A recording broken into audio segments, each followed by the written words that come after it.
जिसकी दया से सरस्वती भाव रही उपजाए, कार्तिक महात्म्य का कमल लिखे 8वां अध्याय।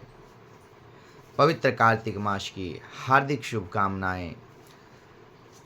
नारद जी बोले, अब मैं कार्तिक व्रत के उद्यापन का वर्णन करता हूँ, जो सब पापों का नाश करने वाला है। व्रत का पालन करने वाला मनुष्य कार्तिक शुक्ल चतुर्दशी को व्रत की पूर्ति और भगवान विष्णु की प्रीति के लिए उद्यापन करे। तुलसी के ऊपर एक सुंदर मंडप बनावे, उसके केले के खंभों से संयुक्त करके नाना प्रकार की धातुओं से उसकी विचित्र शोभा बढ़ावे। मंडप के चारों ओर दीपकों की श्रेणी सुंदर ढंग से सजा कर रखे। उस मंडप में सुंदर बंधनवारों से सुशोभित 4 दरवाजे बनावे और उन्हें फूलों से तथा चंवर से सुशोभित करे।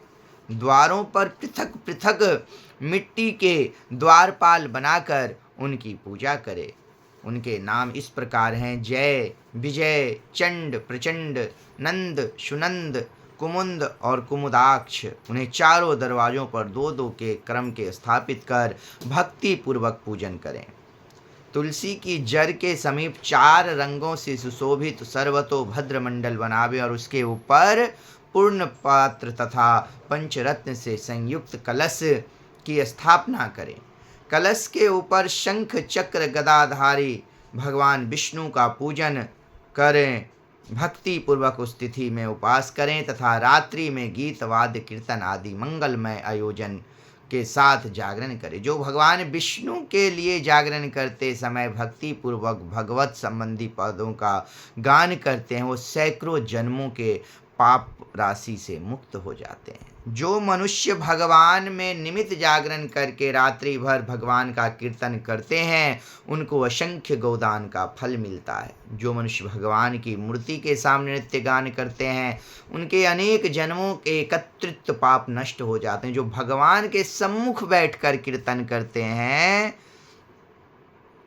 वो और बांसी आदि बजाकर भगवत भक्तों को प्रसन्न करते हैं तथा भक्ति से रात्रि पर भर जागरण करते हैं, उन्हें करोड़ों तीर्थ करने का फल मिलता है।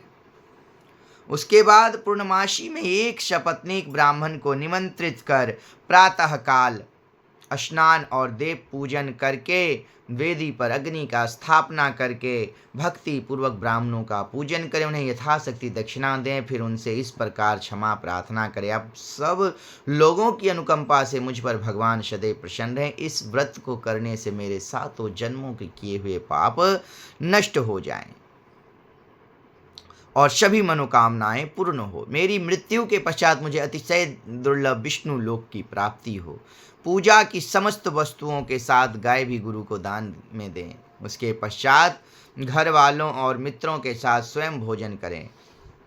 भगवान द्वादशी तिथि को शयन से उठें, त्रयोदशी को देवताओं से मिलें और चतुर्दशी को सबने उनका दर्शन एवं पूजन किया। इसलिए उस तिथि में भगवान की पूजा करनी चाहिए। गुरु की आज्ञा से भगवान विष्णु को स्वर्णमयी प्रतिमा का पूजन करें। इस पूर्णिमा को पुष्कर तीर्थ की यात्रा श्रेष्ठ मानी गई है। कार्तिक माह में इस विधि का पालन करना चाहिए। जो इस प्रकार कार्तिक में व्रत का पालन करते हैं, धन धान्य